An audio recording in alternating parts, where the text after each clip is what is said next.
Salam alaikum wa rahmatullah. Alors aujourd'hui, on va parler des frères musulmans. Tranquille, tranquille.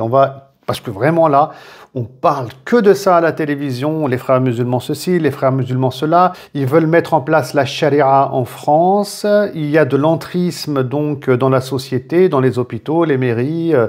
Ils font de la politique, ils font des écoles. Donc voilà, il y a comme un grand remplacement qui est en train de se mettre en place, etc. Voilà, et que les frères musulmans en France, ils sont très organisés. Donc on aurait Musulmans de France, on aurait l'UGM à Lyon, etc. Donc il y a tout plein d'organisations. C'est une toile d'araignée. Voilà. Et donc, beaucoup s'interrogent ici, c'est quoi les frères musulmans? Ben voilà, on va en parler ensemble aujourd'hui, Inch'Allah Ta'ala, de manière claire et précise. On va faire certaines petites analyses et on va comparer bien sûr avec ce qui se passe en France et je vais donner mon opinion, tout simplement. Du coup, les frères musulmans, c'est un mouvement qui est né tout d'abord en Égypte. D'accord? Donc on n'est pas en Occident, on n'est pas en France.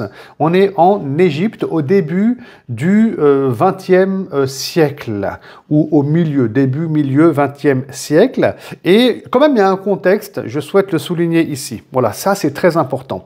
On est dans un contexte où il n'y a plus d'empire musulman. Je rappelle ici qu'il y avait l'empire ottoman qui régnait à un moment donné avec les Turcs. Et cet empire ottoman, bah écoutez, bon, il y a eu les guerres mondiales, etc. Il a été anéanti, il a été démantelé, etc. Donc on a des pays qui sont nés, comme l'Arabie Saoudite qui prend la relève dans la péninsule arabique. On a l'Égypte, on a tous ces pays-là qui vont naître. Et il y a l'Occident qui prend, et la pensée occidentale qui va prendre le dessus dans le monde musulman. C'est pour ça que dans les tribunaux en Égypte, en Syrie et ailleurs, eh ben, les lois de l'islam vont être remplacées par des lois occidentales venant d'Angleterre, venant de France, etc. Et l'Europe, le monde occidental devient le nouveau modèle. Il y a l'industrie, les avions, etc. C'est la lumière et les musulmans eux-mêmes, eh ben, écoutez, vont suivre ce monde moderne, cette lumière venant de l'Occident. Ouais, il y a un contexte, vraiment c'est important de le comprendre. Et puis en même temps, plus d'islam dans les tribunaux, si ce n'est quelques bribes en lien avec le mariage, l'héritage, voilà, qu'on trouve encore plus ou moins aujourd'hui dans les pays dits musulmans. Et il y a une volonté de musulmans à revenir à une forme d'âge d'or civilisationnel des musulmans, avec un empire musulman, un État musulman, un califat musulman. D'accord ? Parce que c'est la trajectoire de l'islam depuis 1400 ans. Voilà. Et donc, comment faire ? Telle est la question. Et donc là, il faut étudier ce qu'on appelle les courants de pensée contemporains. Donc, en Arabie Saoudite, par exemple, on a la salafia, le salafisme qui va naître. Et là-bas, dans leur pensée, je ne vais pas m'attarder dessus, on estime que si les musulmans sont tombés si bas, aujourd'hui, et ils sont dominés par le monde occidental, au niveau de tout, la pensée, tout, les tribunaux, et voilà, il y a une colonisation, c'est parce que les musulmans, leur tawhid, c'est-à-dire leur relation à Dieu l'unique, est pas bonne. C'est-à-dire qu'ils sont trop dans des innovations, des bid'a. Et finalement, à force de s'écarter du monothéisme pur, c'est la pensée salafia qui va naître, eh ben écoutez, Allah est en colère contre les musulmans, mais c'est de leur faute, parce qu'ils ont délaissé le tawhid et ils sont trop dans des innovations et voilà les conséquences. Donc il faut revenir au tawhid pour redynamiser l'islam. Allah, du coup, viendrait en aide aux musulmans, il y aurait de nouveau un État musulman, un califat, etc. Voilà, vraiment là, c'est en quelques mots, m'en voulez pas. Voilà, m'en voulez pas. C'est vraiment pour qu'on comprenne l'idée de base. Après, tu as les frères musulmans. Eh ben, eux qui vont naître aussi au milieu du XXe siècle avec ce même objectif, c'est-à-dire qu'il faudrait un État musulman, voilà, digne de ce nom, qui nous rappelle l'âge d'or de l'époque du prophète, sallallahu alayhi wa sallam, dans un monde qui est moderne, certes, avec l'Occident qui prédomine dans le monde. Et donc, voilà. Comment on fait? Et chez les frères musulmans, la priorité, c'est la spiritualité et la priorité, c'est le bien-être de la société, des individus. Et on va voir ça ensemble, Inch'Allah Ta'ala, comment ils vont s'y prendre en Égypte, parce que c'est un mouvement qui est né en Égypte à l'origine. Voilà.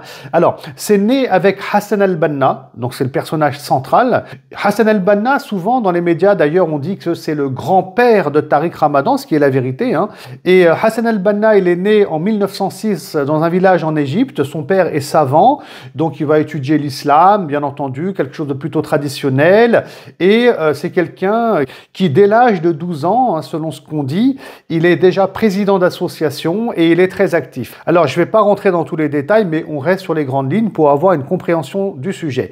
Ensuite, il va s'intéresser aussi au soufisme, donc tout ce qui est en lien avec la spiritualité, et il va suivre des cours par rapport à l'islam et il va même devenir enseignant, hein, dans sa vie.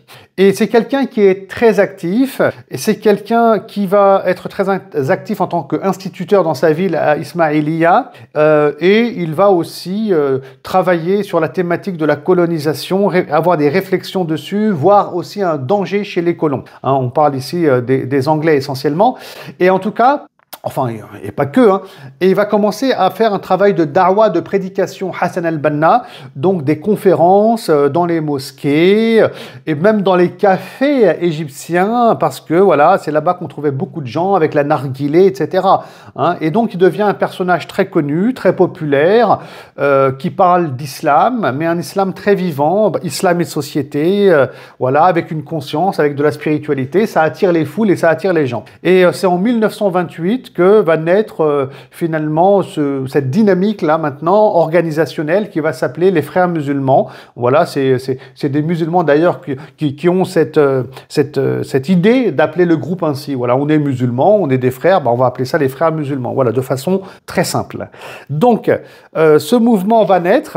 Et puis il y a une première phase d'action entre 1928 et 1936 avec beaucoup d'activités religieuses mais surtout sociales aussi. Ça, il faut le comprendre, hein.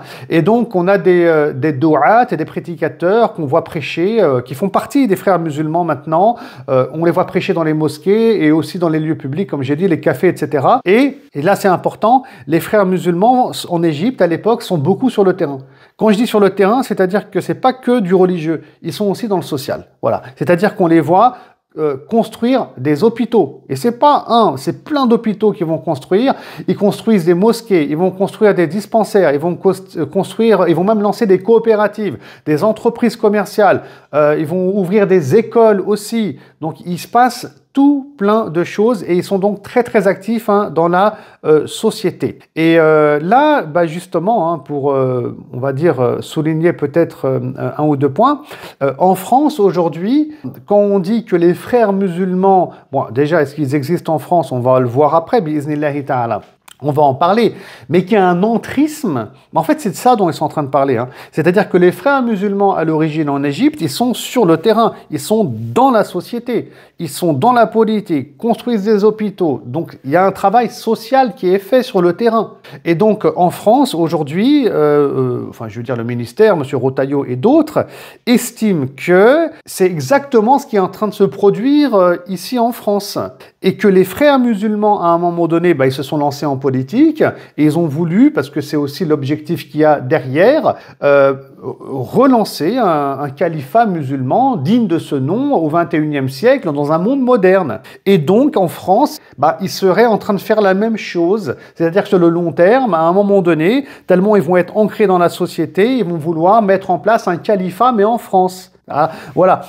Et donc bon, l'idée comme ça, de manière générale, je pense que oui, ça correspond quand même aux frères musulmans, etc. Mais par contre, il faut le prouver qu'en France, déjà, un, il y a des frères musulmans, et que deux, surtout, qu'il y a cette posture-là, c'est-à-dire la volonté qu'il y ait un État musulman en France et un califat. Voilà. Et ça, moi, j'ai des gros doutes dessus, hein. Je ne pense pas qu'il y ait ce genre d'idée. En France, des gens qui sont dans une pensée, frères musulmans, sans faire partie réellement des frères musulmans, oui, ça existe. Ça, c'est évident. Donc on le voit avec Musulmans de France, par exemple, anciennement l'UOIF. Et ça, c'est pas un secret de polichinelle. Tout le monde est au courant, on va pas se mentir quand même, hein.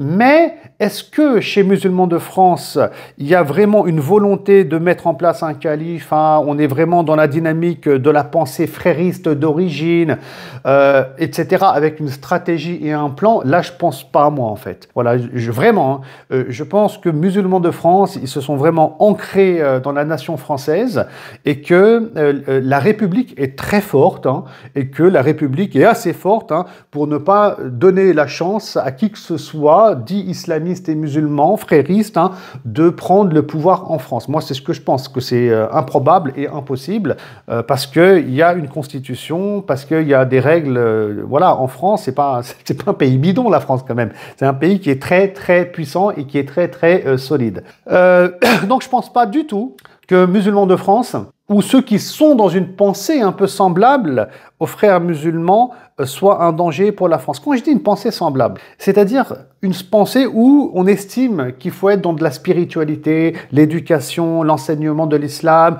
où il faut construire des mosquées, des écoles. Ça, c'est un bien pour la société. Et ça, on le voit bien sûr avec des gens en France qui sont dans un état d'esprit frériste. Mais ça, c'est pas nocif. C'est pas un problème en réalité. Le problème, il serait où s'il y a une volonté de prendre le pouvoir derrière. Mais ça, il faut le prouver. Et comme c'est pas prouvé, j'estime que le rapport qui a été fait sur les frères musulmans, c'est du complotisme à fond en fait. Mais il faut vraiment le prouver, A sur B. C'est qui les députés musulmans, c'est qui les personnages, qu'est-ce qu'ils ont, c'est quoi leur stratégie, c'est quoi leur projet, comment ils ont organisé les choses en 2025, 2029, c'est quoi le plan? Il n'y a rien en fait. Donc c'est ça qui pose problème dans ce rapport qui a été fait sur les frères musulmans. Mais je reviens maintenant sur la thématique. Voilà, sur les frères musulmans pour qu'on comprenne de quoi il s'agit. Parce que c'est pas fini, hein. Donc ils vont créer des hôpitaux, etc., des écoles et des mosquées. Et puis en 1936, la cause palestinienne. Ça c'est important. Les frères musulmans vont soutenir la cause palestinienne et ils vont envoyer des musulmans donc d'Égypte, hein, c'est collé hein, donc à la Palestine et Israël, donc ils vont envoyer des musulmans dans la région afin de combattre contre les colons israéliens. Donc là, il y a un djihad hein, qui est fait sur le terrain et donc il y a plein de musulmans qui sont envoyés hein, par Hassan al-Banna, etc. Il faut savoir ici que les frères musulmans ont toujours défendu la cause palestinienne. On va développer cette thématique-là et ils ont toujours, dès le départ, hein, dit qu'il n'y a pas d'État d'Israël. Donc ils sont contre. Hein, c'est pour ça qu'à la télévision aussi, on dit voilà, est-ce que vous êtes pour deux États? Est-ce que pour vous, Israël n'a pas lieu d'exister? Parce que si vous pensez que Israël n'a pas lieu d'exister, ben là, vous êtes frères musulmans dans cet état d'esprit. Parce que c'est l'état d'esprit de départ, de début. Alors que la France, elle a une autre posture. Hein, c'est deux États indépendants. Voilà. Donc, moi, je pense vraiment qu'en France, ce qui pose problème aussi avec les frères musulmans, c'est leur positionnement par rapport à la Palestine. Ça, c'est quelque chose qui est vu comme insupportable par la France, par Israël, par les États-Unis, etc. Et que les frères musulmans, s'ils sont fermement combattus, ce n'est pas, je pense, uniquement parce que, soi-disant, ils voudraient un califat en France ou je ne sais pas quoi. Moi, j'y crois pas trop à ça, encore une fois. Mais surtout, c'est par rapport à leur posture et leur positionnement concernant la Palestine qui est historique avec les frères musulmans. Et oui, donc ça c'est, je pense, au cœur du sujet et au cœur de la thématique. D'ailleurs, à un moment donné, les frères musulmans, je vais continuer hein, un peu l'historique, mais les frères musulmans prennent le pouvoir au final. Hein. Eh oui, et ils l'ont pris démocratiquement le pouvoir avec un vote, etc. En Égypte. Donc ça s'est passé après le printemps arabe et c'est le président Morsi hein, qui a dirigé donc le pays au nom des frères musulmans quand même. Hein. Mais seulement il y a eu un coup d'État, il y a eu le général Sissi, hein, écoutez, hein, qui a renversé le pouvoir et ensuite hein, qui a fait emprisonner, tuer tous les activistes frères musulmans en Égypte. Hein, et c'est pour ça d'ailleurs qu'aujourd'hui, l'Égypte qui est collée donc à la Palestine-Israël, il n'y a pas de, voilà, il y a rien qui va rentrer là-bas en tant que aide humanitaire et autres. Tout est sous contrôle israélien en Égypte, mais à 200%. Tout le monde le sait de manière claire. Et donc, on a brisé, cassé la dynamique frériste afin, écoutez, de sécuriser Israël quelque part. Mais oui, ça c'est évident. Bref. Je reviens sur mon sujet, Inch'Allah, mais il faut comprendre ça, quoi. C'est pour ça que si vous voulez aussi, aujourd'hui, par exemple, LFI, avec Mélenchon, etc., ça c'est encore un autre sujet, mais c'est pas différent, hein. On les accuse, on le remarque ça à la télévision, d'être proches des frères musulmans. C'est-à-dire, vous êtes des frères musulmans aussi, c'est-à-dire que finalement, vous êtes des idiots et des naïfs, LFI, parce que vous êtes manipulés par les frères musulmans qui veulent un califat derrière et ils vont vous utiliser, vous, LFI, pour avoir le pouvoir en France. Mais vraiment, pour moi, c'est un fantasme, ça n'existe pas, hein. C'est des interprétations, mais qui ne sont pas étayées par des arguments. Et LFI, ils vont être ciblés du fait de leur posture par rapport à la Palestine, parce qu'ils sont pro-palestiniens, etc., etc. Et personne ne veut les écouter, hein, par rapport donc aux crimes qui sont commis là-bas, qu'Allah subhanahu wa ta'ala leur vienne tous en aide, en Palestine, là-bas. Et donc, ils se font ficher comme étant fréristes aussi, proches des frères musulmans, des islamistes, etc. Et c'est pas évident aujourd'hui, ni pour LFI, ni pour qui que ce soit, parce que dès lors que tu as des principes humains, tu es fiché quand même, tu es stigmatisé quand même. Voilà. Donc ça, c'est un problème.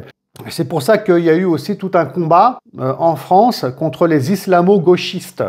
Il faut le comprendre, les islamo-gauchistes, c'est-à-dire que tu as des musulmans qui sont un peu de gauche, Nabil al-Nasri, Marwan Mohammed, peut-être Faiza bint Mohammed, enfin bref, ils sont taxés de ça, et ils sont accusés de ça, les pauvres, hein. De toute façon tout le monde est accusé de tout ici, hein, en France, hein. Et du coup ils seraient proches des gauchistes qu'ils manipulent, et ensemble ils voudraient prendre le pouvoir en France. Et donc là tu as toute la droite, et jusqu'à l'extrême droite qui vont se dresser contre eux.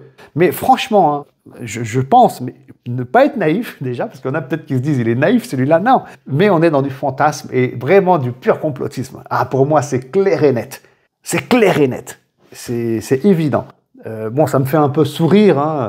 Qu'est-ce que vous voulez que je fasse d'autre? Je ne vais pas pleurer non plus. Alors, en 1936, les frères musulmans soutiennent la cause palestinienne et donc ils vont être très actifs même en Syrie. D'ailleurs, il y a un mouvement qui va se développer en Syrie, des frères musulmans, pour faire tomber, à l'époque, on a Hafiz al-Assad, le père de Bachar al-Assad, qui va d'ailleurs bombarder la ville de Hama, il va donc lutter contre les frères musulmans aussi, etc.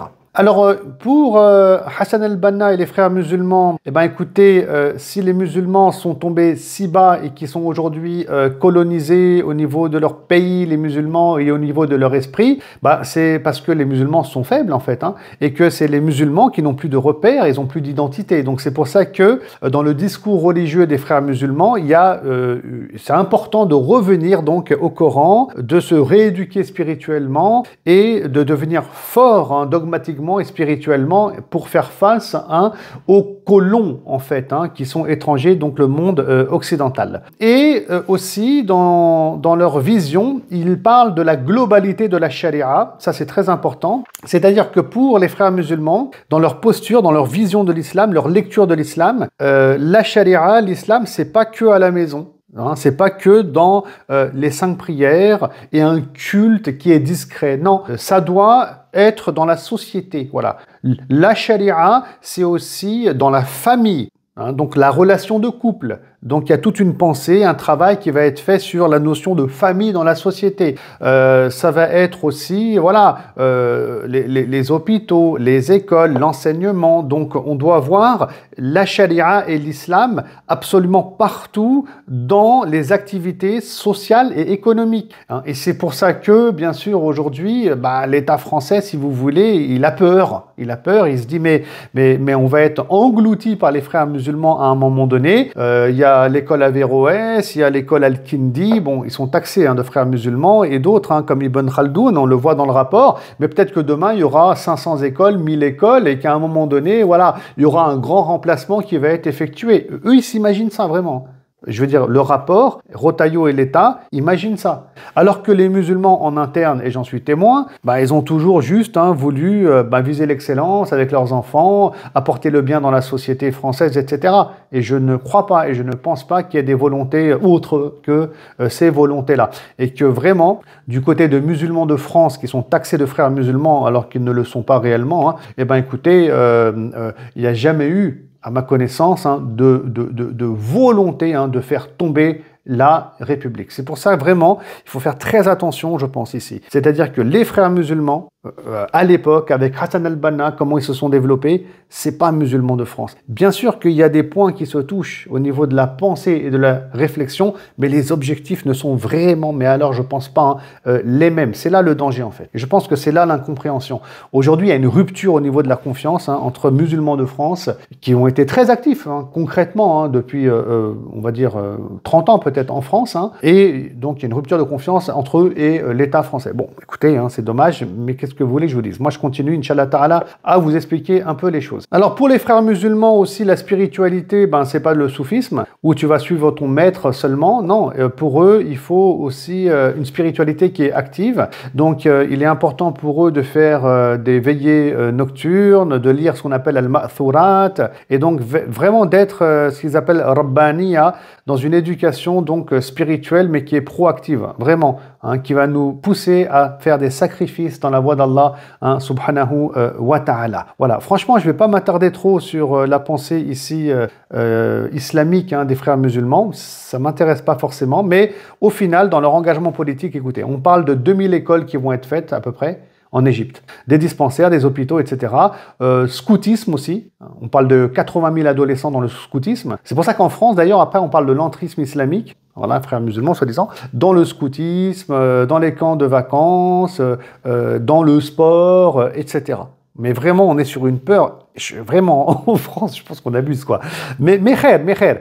Et ensuite, écoutez, Hassan al-Banna va se lancer en politique. Et c'est là qu'il va être finalement tué, donc il est tué par ses opposants en Égypte. Et en fait, dans leur pensée, chez les frères musulmans, ça doit venir d'en bas, la volonté d'un État musulman en fait. C'est-à-dire que les musulmans ont été assez éduqués, les musulmans ont vu le bien de l'islam dans les hôpitaux, les écoles, etc., concrètement dans la société, afin qu'à un moment donné, il y ait un État musulman. Donc Allah ne change pas l'état d'un peuple, si vous voulez, tant que les individus ne changent pas d'eux-mêmes. Et à un moment donné, ils ont changé d'eux-mêmes et c'est eux qui veulent un État musulman avec un califat. Et Hassan al-Banna, à un moment donné, se lance en politique pour aller dans ce sens-là, semble-t-il, et il va se faire tuer, tout simplement. Et ensuite, il y aura un renouveau, on va en parler après, avec Sayyid Qutb, qui sera un grand penseur aussi chez les frères musulmans. Je vais en parler après. Ici, on va revenir au sujet de la Palestine. Les frères musulmans vont être très actifs en 1947 et en 1948 par rapport à ce qui se passe, le conflit israélo-palestinien. Ils vont envoyer des volontaires, même beaucoup de volontaires, pour soutenir les Palestiniens sur le champ de bataille, etc. Et les Américains, Anglais, Français vont voir un grand problème et une menace chez les frères musulmans qui seront très actifs contre les colons israéliens. Et sous la pression, donc sous leur pression à eux, écoutez, en 1948, l'association des frères musulmans va être dissoute par le gouvernement égyptien et tous ceux qui étaient partis se battre en Palestine, écoutez, ils vont être emprisonnés par l'État égyptien. Et là, on rentre dans une période qui va être critique pour les frères musulmans. Et Hassan al-Banna, d'ailleurs, sera assassiné en 1949 et ensuite, ça ira mieux un peu pour les frères musulmans en Égypte en 1952. Ils vont prendre confiance et après, ça se passera mal en 1954 avec le colonel Nasser en Égypte, qui d'ailleurs va échapper à un attentat en 1954 contre sa personne. Et Nasser, donc Abdel Nasser, il est connu, qui gouverne en Égypte, va accuser les frères musulmans d'être derrière cet attentat. Donc ça aussi, c'est un problème. Demain, il y a c'est un peu ce qui se passe en France, si vous voulez, quelque part, des fois.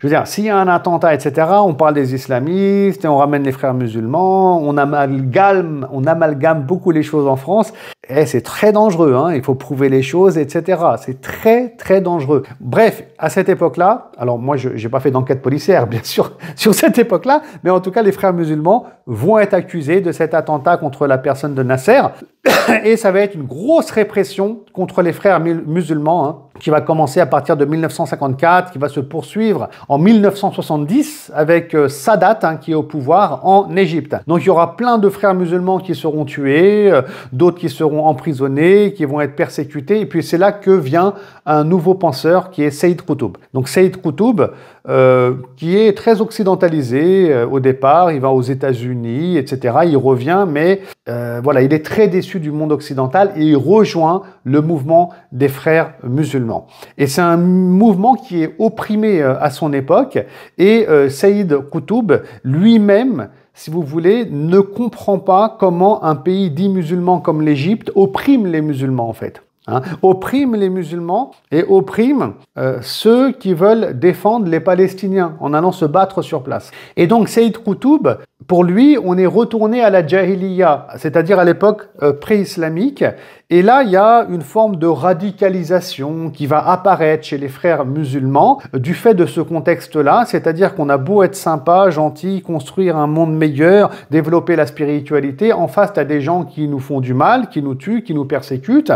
Et on voit ça en premier lieu chez nos frères musulmans égyptiens, Nasser, etc.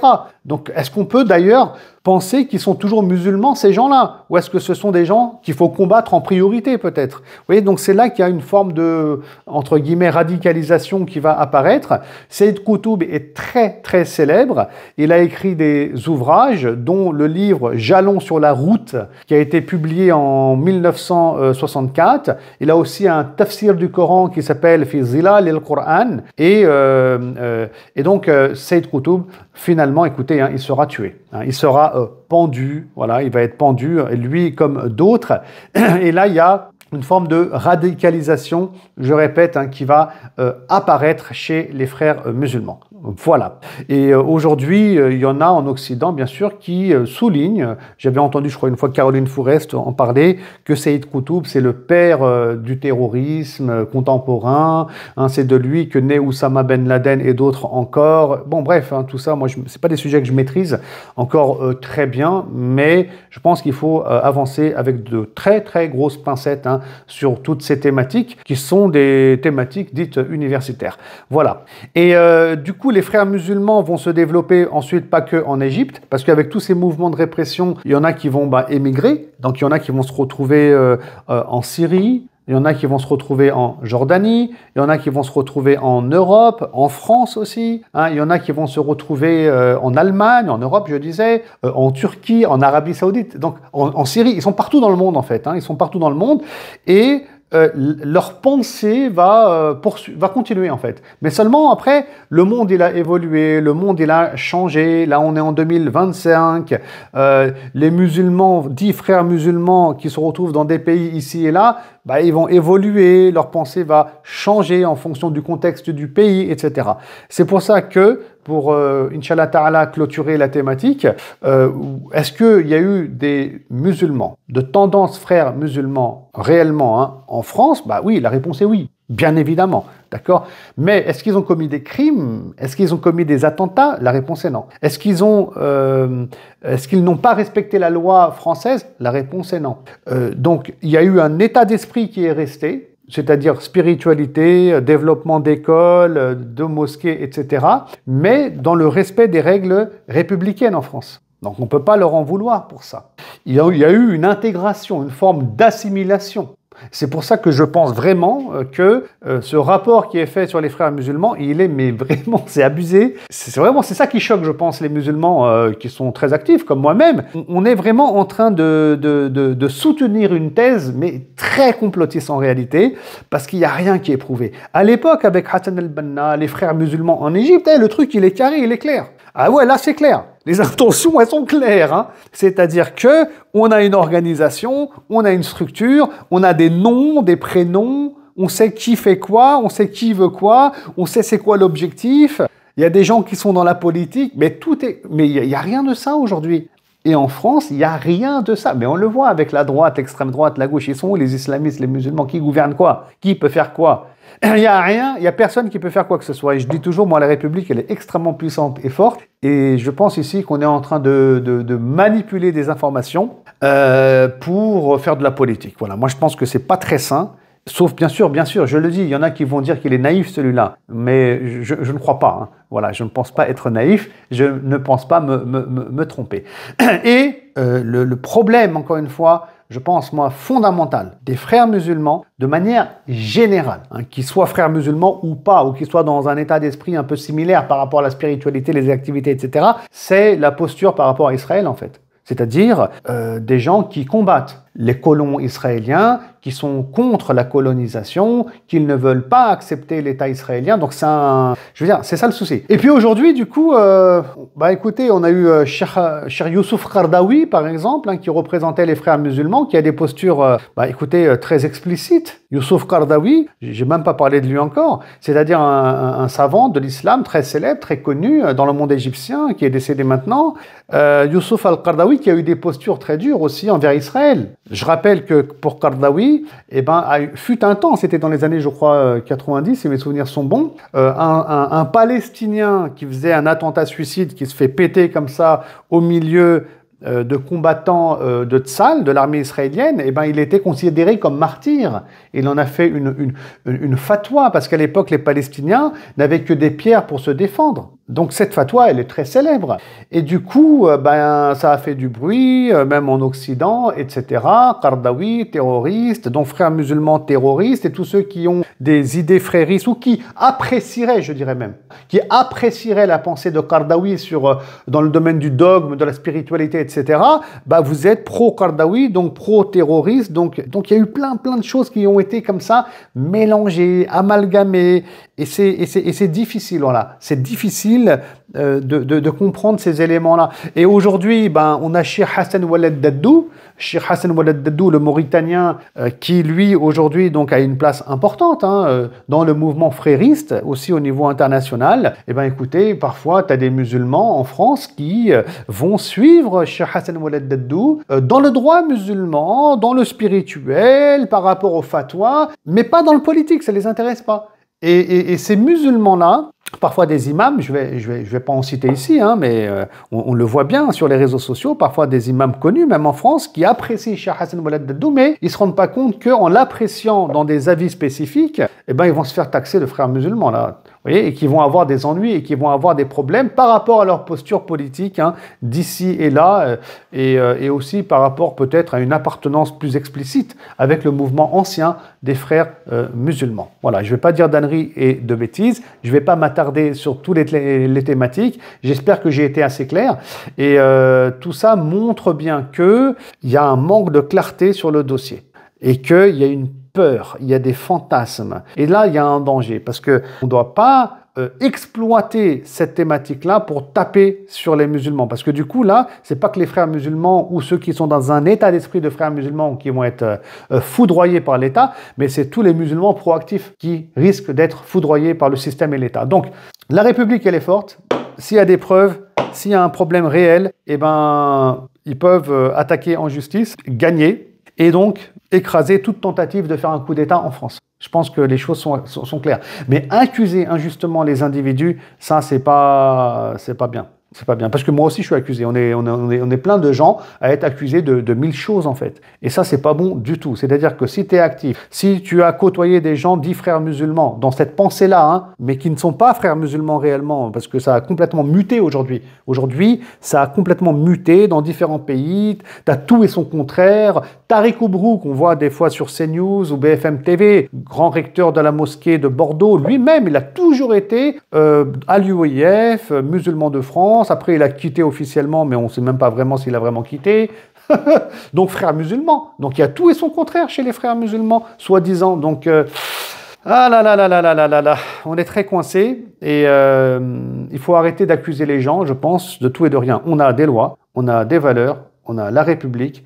Et je pense qu'il faut s'en tenir à ça. Je vous dis à très bientôt, Inch'Allah ta'ala.